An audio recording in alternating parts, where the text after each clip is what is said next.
ಇಂದು ವಿಜಯನಗರ ಜಿಲ್ಲಾಧಿಕಾರಿಗಳ ಕಚೇರಿಯ ಆಡಿಟೋರಿಯಂನಲ್ಲಿ ವಿಜಯನಗರ ಜಿಲ್ಲಾ ಪ್ರಗತಿ ಪರಿಶೀಲನಾ ಸಭೆಯಲ್ಲಿ ಮಾನ್ಯ ಜಿಲ್ಲಾ ಉಸ್ತುವಾರಿ ಸಚಿವರಾದ ಶ್ರೀ ಜಮೀರ್ ಅಹಮದ್ ಖಾನ್ ಅವರ ನೇತೃತ್ವದಲ್ಲಿ ಪಾಲ್ಗೊಳ್ಳಲಾಯಿತು.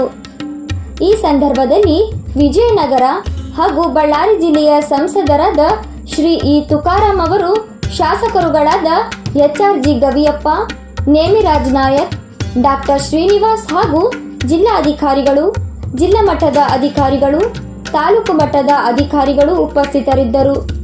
ವಿಶೇಷವಾಗಿ ನಮ್ಮ ಹರಪನಹಳ್ಳಿಯ ಜನಪ್ರಿಯ ಶಾಸಕರಾದ ಹರಪನಹಳ್ಳಿ ಲತಾ ಮಲ್ಲಿಕಾರ್ಜುನ್ ರವರು ಉಪಸ್ಥಿತರಿದ್ದರು.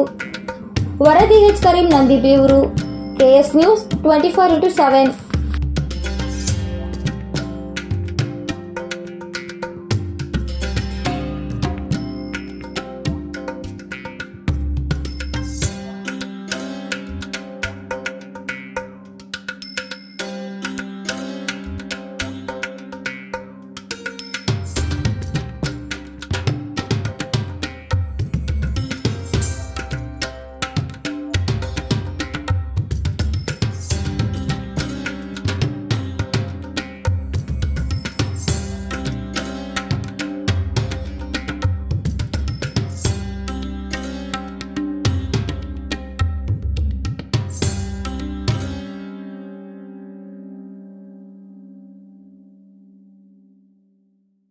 ಗ್ರಹಚಾರ ದೋಷ, ಆರ್ಥಿಕ ಅಡಚಣೆ, ವ್ಯಾಪಾರದಲ್ಲಿ ನಷ್ಟ, ನಿರುದ್ಯೋಗ, ಸಾಂಸಾರಿಕ ವಿರಸ, ಸ್ತ್ರೀ ಪ್ರೇಮ, ವಶೀಕರಣ, ಬೆಂಬಿಡದ ರೋಗ ರುಜಿನಗಳು, ವಿದೇಶ ಪ್ರಯಾಣ, ಸಕಲ ಸಂಪತ್ತಿದ್ದರೂ ಮನಃಶಾಂತಿಗೆ ಕೊರತೆ, ಹೀಗೆ ಸಮಸ್ಯೆಗಳು ಯಾವುದೇ ಇರಲಿ ಪರಿಹಾರ